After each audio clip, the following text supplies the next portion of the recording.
noches, bienvenidos amigos televidentes, es un gusto, un placer volvernos a reencontrar en esta noche de viernes para disfrutar la entrevista 8 en punto. Soy Sergio Méndez. Esta noche, ya lo habíamos adelantado en nuestras diferentes redes sociales, estaremos conversando con dos caballeros que representan diferentes sindicatos al interior de la alcaldía de San Salvador, y es que queremos conocer qué opinan los empleados públicos con relación al sistema de reformas y diferentes planteamientos de los cuales se están articulando hasta ese momento al interior de la Asamblea Legislativa.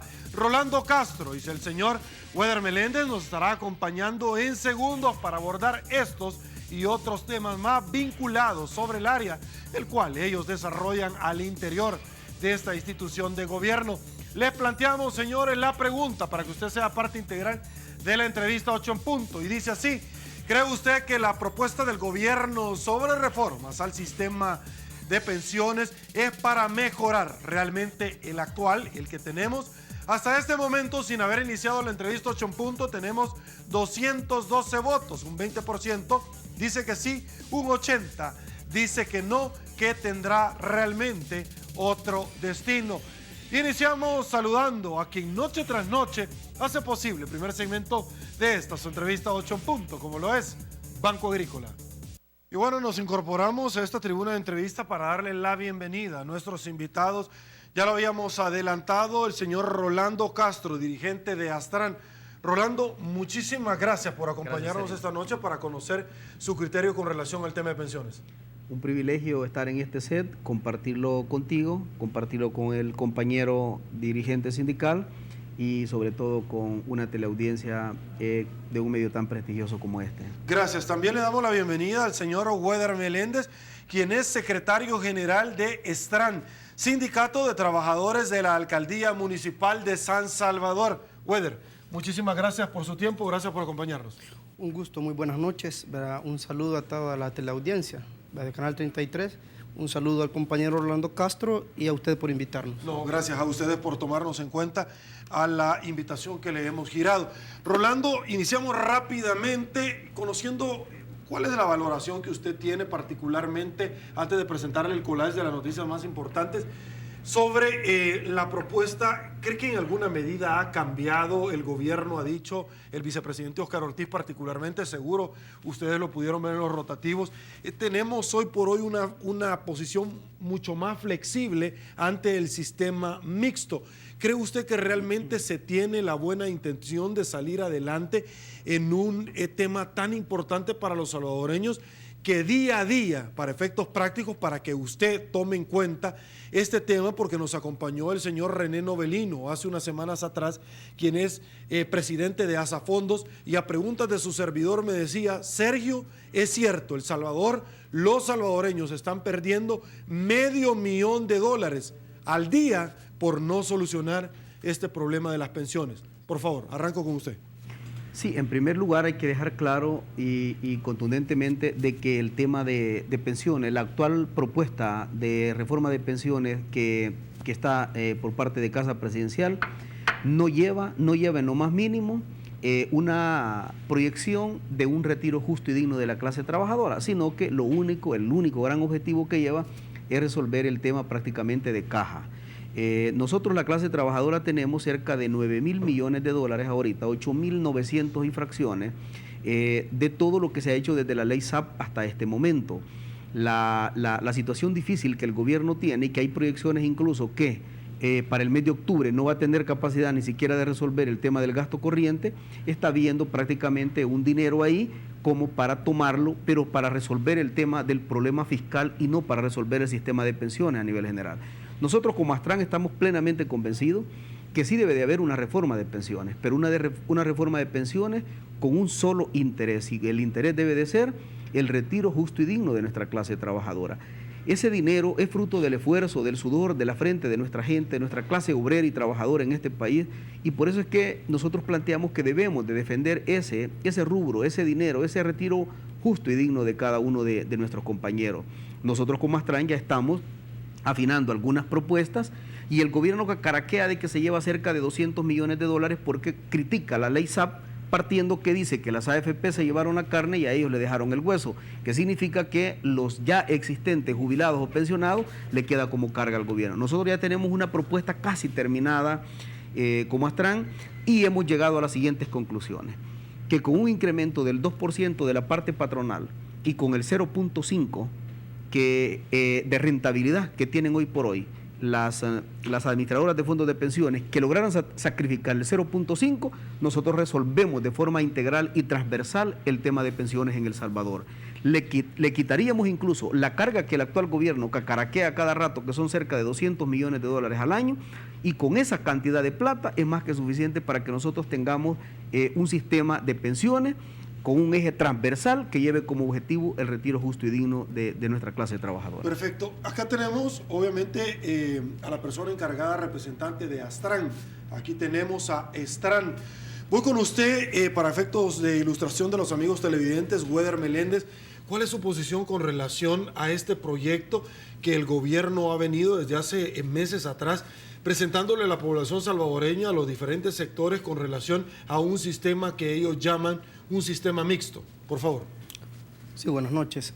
Nosotros, de igual manera, no compartimos la propuesta de reforma de pensiones tal como la ha planteado el Ejecutivo, en el sentido de que, en primer lugar, es una propuesta inconsulta.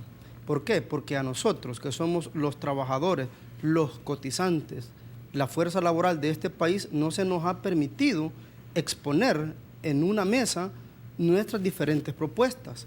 Y tal como ya se mencionó, nosotros podemos evidenciar que más que resolver el tema previsional de manera integral, se está pretendiendo tomar estos fondos para resolver ese bache fiscal que tiene el gobierno y no resolver lo que es un retiro digno.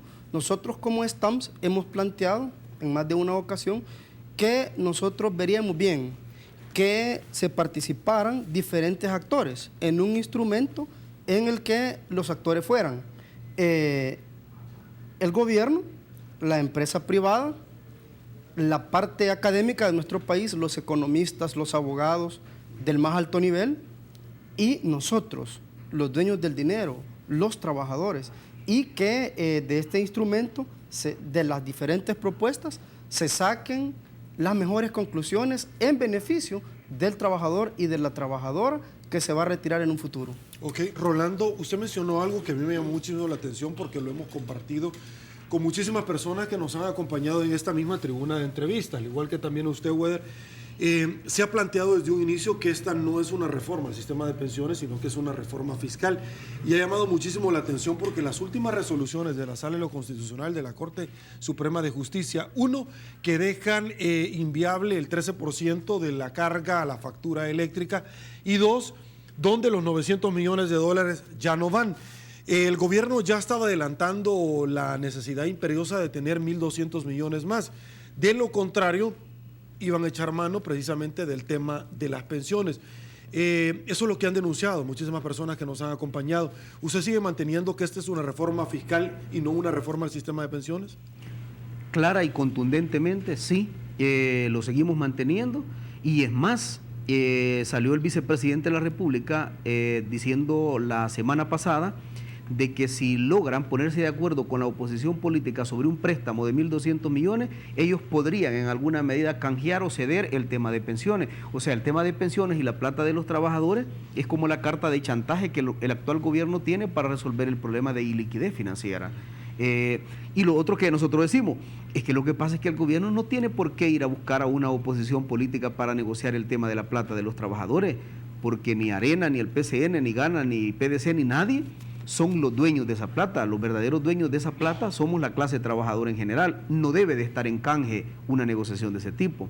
Y en el momento de que esté en canje por parte de cualquier diputado o diputada, pues nosotros lo que vamos a hacer es que vamos a poner las fotos en todos los centros de trabajo a lo largo y ancho de este país, diciendo a toda la clase trabajadora que por esa clase de personas que negocian con la plata de nuestra gente no debe dárseles un voto de castigo contundente en las próximas elecciones. De los diputados titulares ya no suplentes porque ya no van. No, ya suplentes prácticamente. Ya nos ayudó la sala a descargar un poco el tema del gasto presupuestario que se tiene, aunque al final los contratan como asesores o como sea, pero por lo menos el tema de diputado suplente ya no existe. Yo creo que al final, referirme un poquito en eso, yo creo que la sala ha venido, esa honorable sala de lo constitucional, ha venido a hacer y a resolver la gran deuda política que ha tenido la clase política salvadoreña en este país. Así que nosotros sí seguimos manteniendo que el gobierno está en una encrucijada. Sí, pero está en una encrucijada. Hemos visto en rotativos salarios de $8,000, gastos de celulares de ministros de $3,000. Vemos esos ministros viajando a cada rato fuera del país, gastando el erario público.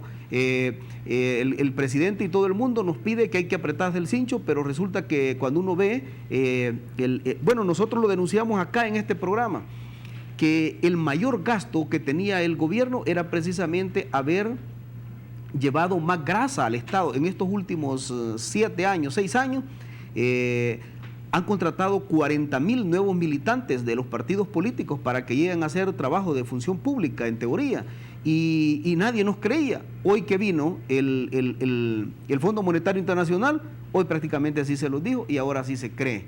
O sea, la verdad es de que lo que tenemos en términos concretos es un gobierno que no sabe administrar de forma eficaz y eficiente los recursos del Estado. Ha habido un nivel de despilfarro bastante fuerte, y por eso es que nosotros estamos planteando que el sistema de pensiones debe defenderse. ¿Qué es lo que sucede?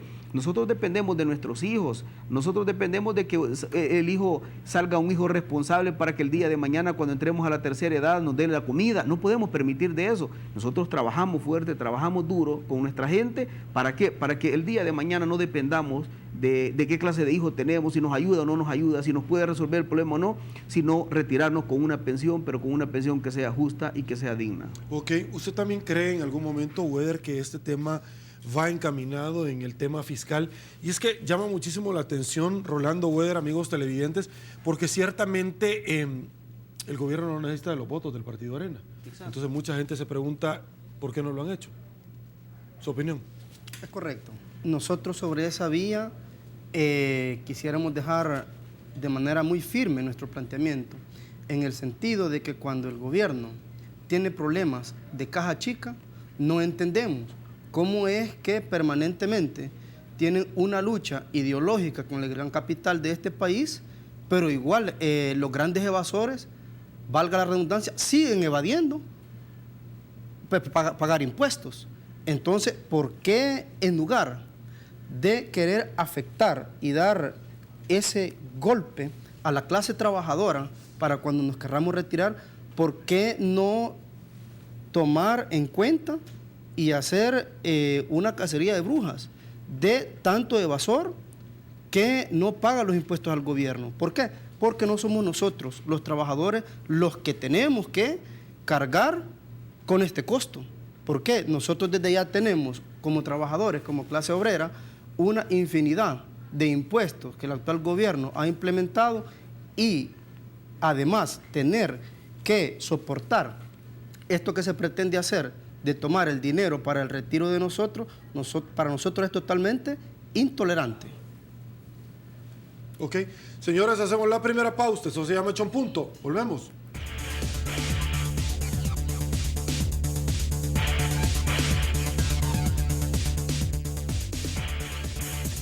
Estamos de regreso. Mil gracias, El Salvador, por su preferencia.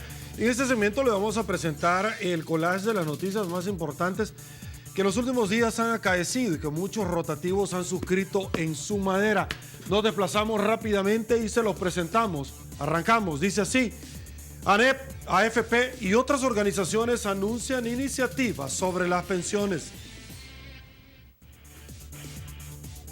Fusades, problema de pensiones es que el gobierno se le terminó prácticamente el dinero. Lorenzana, hoy por hoy no está asegurada la pensión, ni siquiera la pensión mínima.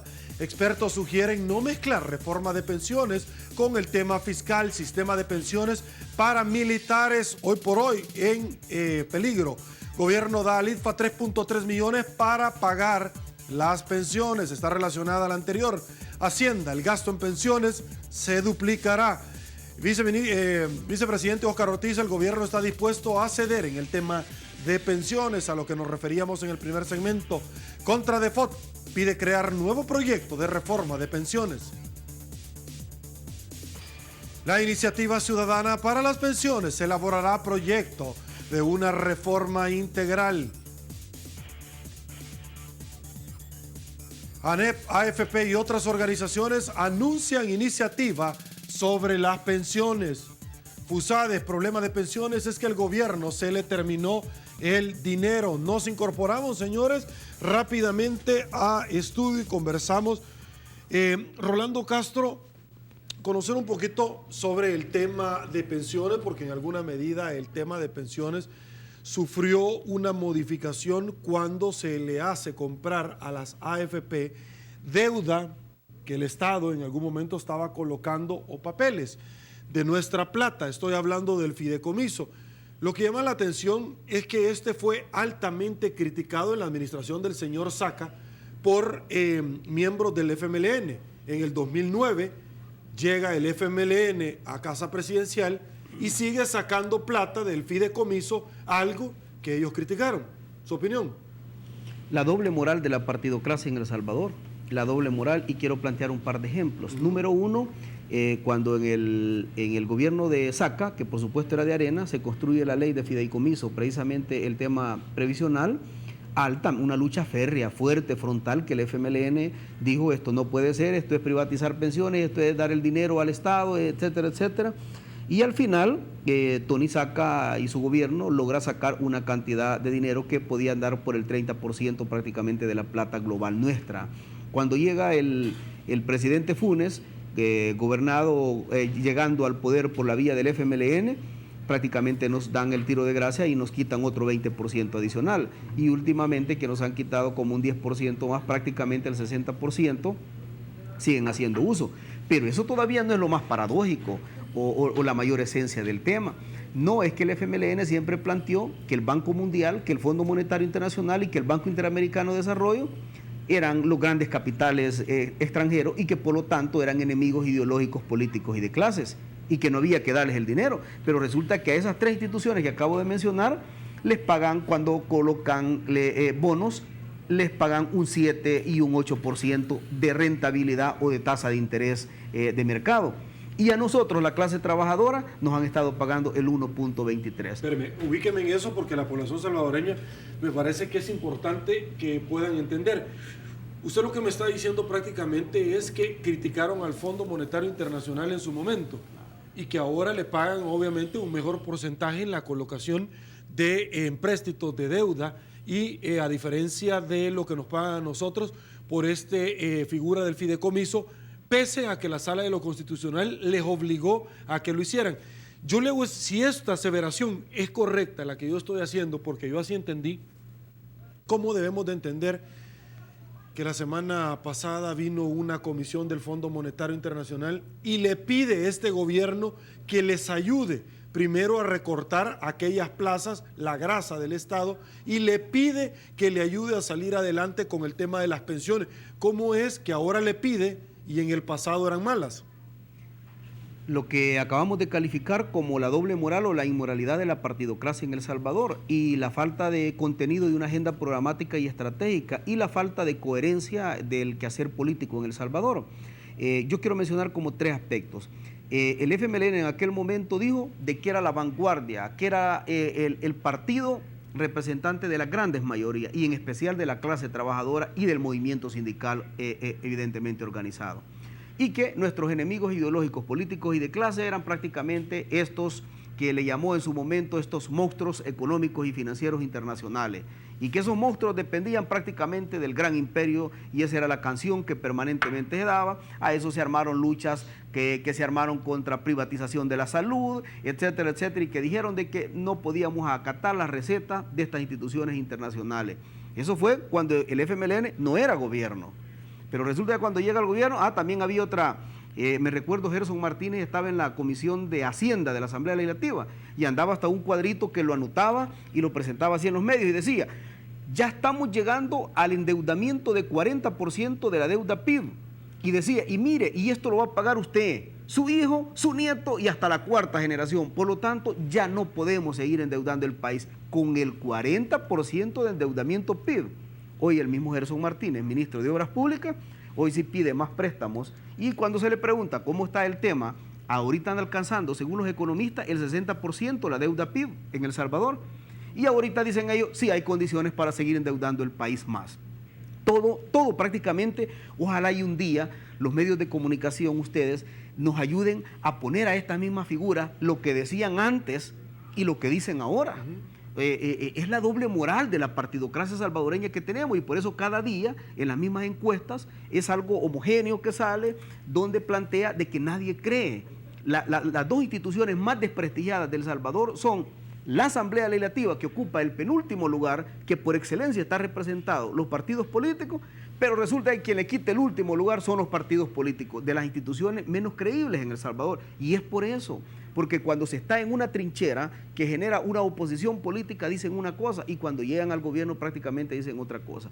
Nosotros ya no podemos permitir esto, no podemos permitir como pueblo, como salvadoreños, como personas que debemos de luchar por las verdaderas transformaciones de un país, pero no de forma teórica, no de forma demagógica, no de forma hipócrita ni inmoral. Nosotros estamos obligados a luchar por nuestros hijos, por las nuevas generaciones, para heredar un país distinto al que tenemos. Y eso significa hay que desenmascarar la partidocracia. Esto le trae costos a uno. A mí, por denunciar muchas veces este tipo de cosas, hay una persecución política ya definida desde Casa Presidencial. En el caso mío, allá le hablaron a los magistrados del Tribunal de Ética Gubernamental que busquen cómo sancionarme a mí, y que si no me sancionan probablemente pueden tener dificultades, porque el otro año son las reelecciones de los magistrados. Ya le hablaron a los magistrados que les ponen condiciones y que ya les definieron personas. Ese Tribunal de Ética está siendo manejado como los viejos tiempos del PCN, la Corte de Cuentas, que era una institución que servía de chantaje, de extorsión.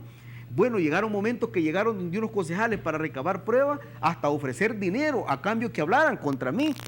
O sea, la verdad es que nosotros acá no tenemos todo lo que se criticó en aquel momento, que las derechas que habían gobernado El Salvador eran unas derechas corruptas, eran unas derechas que cualquiera que le generara oposición armaban persecución política, desestabilización. Exactamente lo mismo está haciendo este gobierno. Pero nosotros no vamos a desmayar. Pase lo que pase, suceda lo que suceda, nosotros vamos a seguir adelante, porque la lucha por la defensa de la clase trabajadora, de las pensiones y sobre todo de nuestro pueblo salvadoreño, no podemos condenarnos a vivir en las condiciones que estamos. No podemos permitir que nuestros hijos estén presos como que son cárceles en las casas, porque el tema de delincuencia ha rebasado el tema de autoridad de este país. Así es que nosotros vamos a luchar y vamos a denunciar indistintamente los costos políticos, personales, jurídicos que nosotros tengamos que pagar. No nos importa, pero tenemos que dar una lucha férrea y frontal. Ok, Weder, voy con usted. Ya vamos a hablar acerca de las recomendaciones del Fondo Monetario Internacional que vinieron a este país, y por supuesto también vamos a hablar del tema de corrupción y de la impunidad. Va de la mano, el Fondo Monetario lo tocó, y también la embajadora de los Estados Unidos constantemente está cincelando sobre este tema, porque van de la mano. Voy con usted, conocer, por supuesto, sobre cuál sería para usted la mejor propuesta que se podía estar articulando. Ciertamente los analistas de peso, de prestigio que nos han acompañado en esta misma tribuna de entrevista dicen: es imposible salir adelante si no tocamos el tema de una mayor aportación, de una ampliación de años, y que en alguna medida estos fondos queden resguardados, abrir el portafolio de oportunidades a las AFP, a las administradoras de fondos de pensiones, para que puedan invertir en proyectos sustentables en este país. Llámese, en el pasado, el Citrans, compra de las acciones de Enel Green Power, matriz energética, que le podían generar a los cotizantes mayor rentabilidad, la ampliación del aeropuerto, el Chaparral, el hoyo que pagamos 128 millones de dólares por ese hoyo. Ya vamos a hablar obviamente de la impunidad, pero prácticamente estas son las aseveraciones que nos han hecho acá. ¿Su opinión? Sí. Lamentablemente en nuestro país, con 43 votos o con 56 votos en la Asamblea Legislativa, nos dan golpes muy bajos a la economía de la clase trabajadora, ¿verdad? Nosotros consideramos de que existe una hipocresía, ¿verdad?, cuando a los organismos internacionales se les paga el 7.6%, y con esta ley de fideicomiso se pagó el 1.3%. Pero, dando respuesta a su pregunta, Sergio, nosotros consideramos de que en nuestro país, en la medida en que los salarios sean mejor remunerados, el trabajador tiene mayor poder adquisitivo. Por ende, va a poder contribuir y cotizar de una mejor manera al momento de su retiro. También nosotros somos de la opinión que tiene que crecer la cobertura. Existe demasiado subempleo en nuestro país, demasiados hombres y mujeres trabajadoras que trabajan pero de manera no formal. Entonces habría que incorporarlos a lo que es el sistema formal para que puedan cotizar. Y de esta manera, pues tanto el trabajador cotice mejor como el Estado tenga mayores ingresos. ¿Para qué? Perdón. Ayúdeme a entender esto, pues discúlpeme que lo estoy interrumpiendo, pero usted acaba de estimular el intelecto de su servidor. Usted anda en la calle, al igual que Rolando, correcto, representan a muchísimos salvadoreños que andan a pie. Indíqueme, explíquele a la gente cómo podrían seducir para que todas estas personas de un comercio informal, Rolando, Weder, amigos televidentes, pasen a una situación legal, que vayan a Hacienda a sacar la papelería correspondiente, que mes con mes estén presentando la declaración del IVA, de la renta. Desde el 2009 para acá son 22 impuestos que se han articulado. ¿Cómo podría el gobierno, las autoridades, seducir a la gente y decirle, venga, pase adelante, lo vamos a legalizar? Hay 22 impuestos adicionales que lo están esperando, y si usted viene a cotizar, le podríamos cantar la canción Yo no sé mañana del hermano Luis Enrique, si le vamos a dar o no una cotización, y vemos despilfarros en la cosa pública del Estado con la cantidad de personas que trabajan ahí, los bonos, etcétera, los sueldos, etcétera. ¿Cómo podríamos hacer magia si hay muchas personas que se acercan a mí y que están legalmente establecidas a un empleado y me dicen si existiría la posibilidad de que nos saliéramos del padrón y nos dejaran de descontar? Díganme a dónde firmo, por favor. Es correcto. El sector informal, podemos decir de que inclusive tiene mayores ingresos que un empleado, un compañero de una maquila, ¿verdad? Pero ¿qué sucede? Que no cotiza, no está de manera formal, por ende no está ahorrando para un futuro. Pero acá viene la contraparte.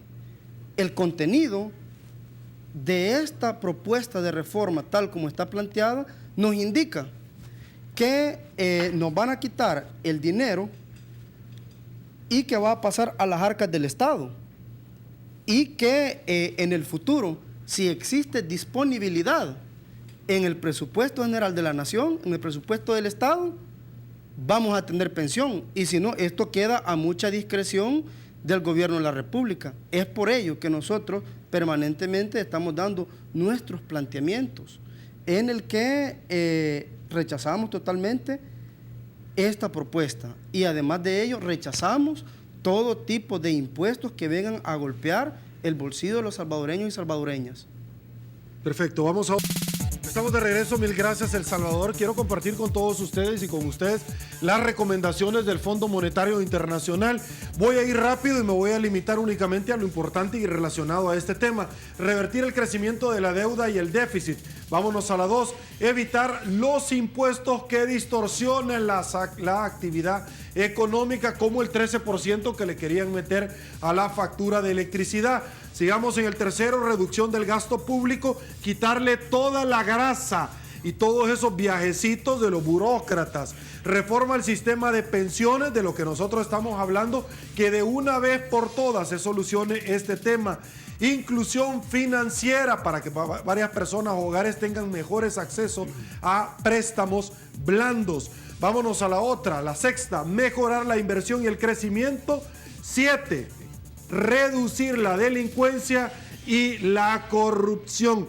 Rolando Castro, la embajadora de los Estados Unidos, ha dicho que quien no combate la corrupción es porque simple y sencillamente es corrupto. Hemos visto nosotros cómo el 91% de salvadoreños en este país han estado exigiendo en la último instrumento de medición científica del diario de hoy, la CICIG, que venga a este país. Cuénteme, ¿cómo es que el reporte de la Comisión de la Verdad lo aplaudieron antes, que es una comisión equiparable a la CICIG, y ahora ya no se necesita? Sí, lo mismo, la hipocresía, la doble moral, la deshonestidad de la clase política salvadoreña, que cuando está desde un ángulo dice una cosa y cuando está en otro dice otra cosa. Yo tuve la oportunidad, gracias a Dios y a la organización y a las relaciones internacionales, de viajar a Washington y tuvimos un encuentro con algunos senadores y con algunos congresistas, como también con asesores de diferentes congresistas y senadores. Y uno de los temas es cómo se ve, la primera pregunta es, cómo se ve la postura del nuevo fiscal en el tema del combate a la corrupción en El Salvador. Ellos también plantearon, mire qué ha pasado, los sindicatos de los Tinter, acá les asesinaron a un compañero, Gilberto Soto, hace 11 años, han pasado cerca de 3 fiscales y no han hecho nada. Entonces de repente ellos empiezan a construir niveles de indicadores sobre la impunidad en El Salvador y consideran que este país es un país de corrupción, de alto nivel de corrupción y de alto nivel de impunidad. Nuestro planteamiento fue, al igual que el salvadoreño común y corriente, que el tema de la corrupción no es un tema de ideologías, porque unos que incluso ocupaban estas vitrinas como periodistas para criticar la corrupción, llegaron al Estado y han salido alquilando ya lujosas casas que solamente millonarios las pueden pagar. Entonces, nosotros decimos que el tema de la corrupción es un tema no de ideología, sino que prácticamente personas que critican y juzgan, pero de repente están haciendo lo mismo. Nosotros fuimos claros y contundentes. No tenemos, y lo quiero decir que probablemente voy a ser la primera persona que voy a desencantar en este planteamiento ante el pueblo salvadoreño. Para mí el beneficio de la duda, la fiscalía ya se terminó.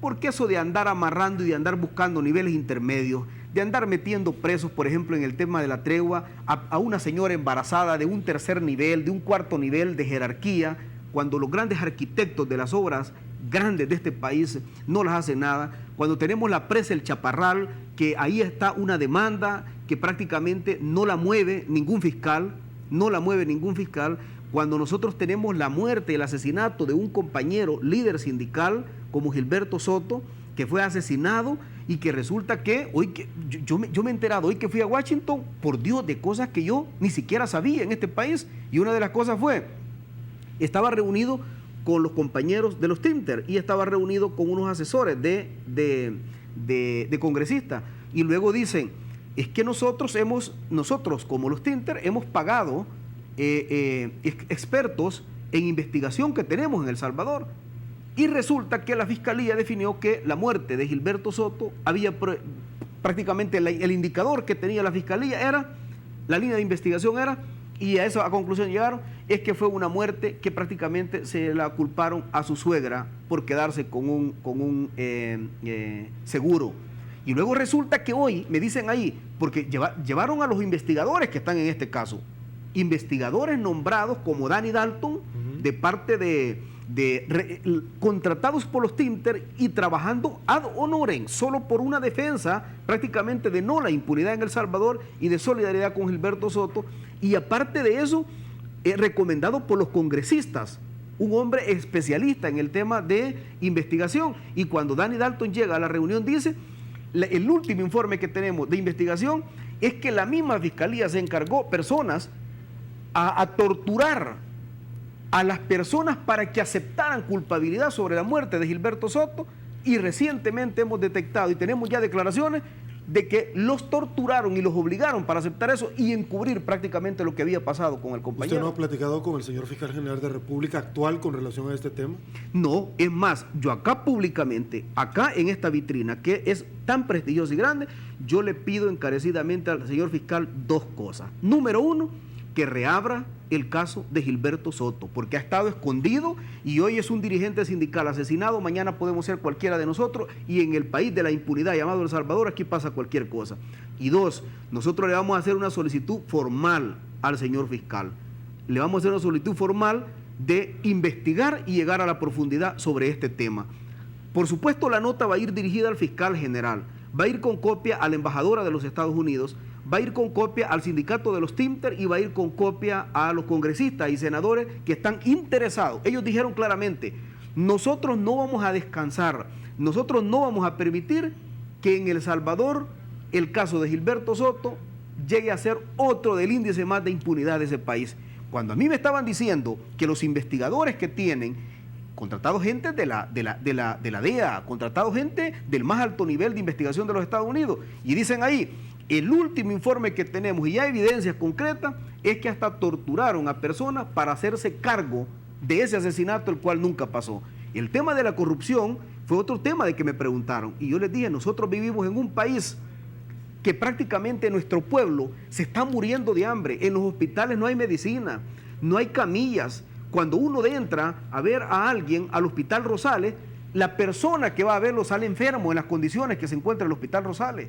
Nosotros que estamos en un nivel intermedio, digamos, con el tema de salud, vamos al Seguro Social y solo acetaminofén tienen. Se nos está muriendo nuestro pueblo porque no hay nada. Y de repente vemos altos funcionarios que de la noche a la mañana aparecen ricos, aparecen millonarios, aparecen dándose lujo, viajando a todas partes del mundo, gastando el pisto producto del erario de nuestros impuestos. Eso no es posible. Así que nosotros sí vamos a viajar incluso el próximo mes a Washington nuevamente para dar un informe de carácter preliminar cómo estamos viendo este país, cómo estamos viendo al gobierno, y yo acá lo digo públicamente, indistintamente esto traiga costo. Mientras no veamos capturas del más alto nivel de este país, el fiscal lo que va a estar haciendo es capturando y armando medidas mediáticas de orden populista, pero de niveles intermedios sin tocar. Esto, en otras palabras, es como decir, bueno, el narcotráfico aquí no hay que combatirlo, hay que irse para la Tutunichapa a capturar a los hipotes que ahí con crack se ponen ahí. Eso está haciendo, no podemos permitir.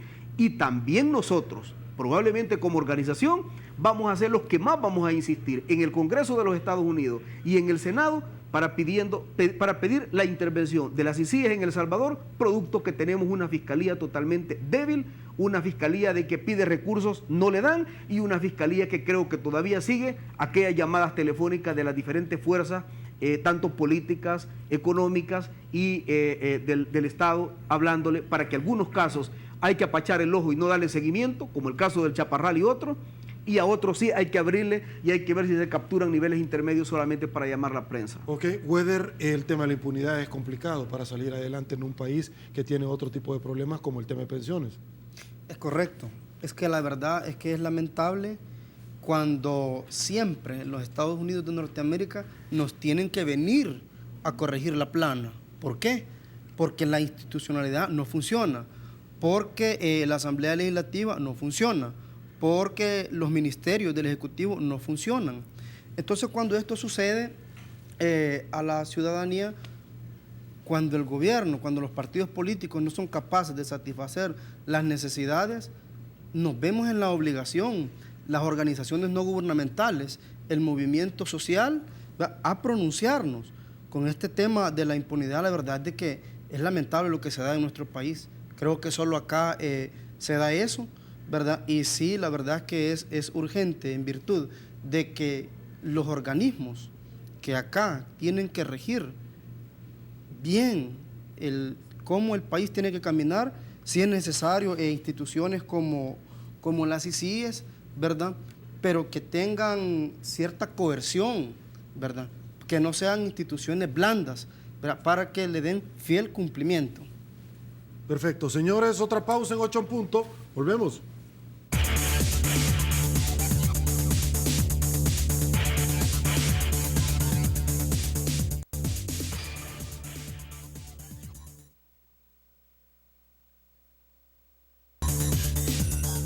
Estamos de regreso, mil gracias El Salvador. Nosotros llegamos al final de la entrevista 8 en punto. No nos resta más que agradecerle que nos haya acompañado a lo largo y ancho de la semana. Rolando Castro, muchísimas gracias por su tiempo. Gracias por habernos acompañado. Gracias por la invitación. Y por supuesto que vamos a seguir pendientes no solamente de su retorno a Estados Unidos, del reporte que usted pueda presentar, de las reacciones de los senadores que puedan generarse, precisamente y obviamente sobre la presión para que inicien una investigación con relación a este caballero que era parte de este sindicato llamado Teamster, que va a ser muy importante. Y por supuesto, cuando venga Danny Dalton, vamos a conversar, al igual que usted, con relación a este tema. Muchas gracias. Voy a ver, muchísimas gracias también a usted por su tiempo. Gracias por habernos acompañado a 8 en punto. Un gusto, gracias. Gracias, señores. Saludamos a la Caja de Crédito de Colón porque es parte activa, permítame, de la entrevista 8 en punto. Al igual que usted, que le planteamos la pregunta al inicio de esta entrevista y nos desplazamos para compartir la participación ciudadana de esta noche. ¿Cree usted que la propuesta del gobierno sobre reforma al sistema de pensiones es para mejorar hoy por hoy el actual sistema que nosotros tenemos? Un 20% dice que sí, definitivamente, y un 80% dice que no, porque este dinero de fondo de pensiones tendrá otro destino. De 249 votos, señores, hasta este momento, pero 8 en punto no duerme. Siga participando hasta este momento de las preguntas que hemos articulado a lo largo y ancho de la semana. Soy Sergio Méndez, llegamos al final de la entrevista 8 en punto, no nos resta más que agradecerle y por supuesto invitarlo a que siga con Canal 33, en segundo se viene, Olimpia 33, todo deporte. Será hasta el día lunes, que descanse, si le gustó la entrevista, comente la mañana, pase muy buenas noches y una vez más que el Señor nos bendiga a todos.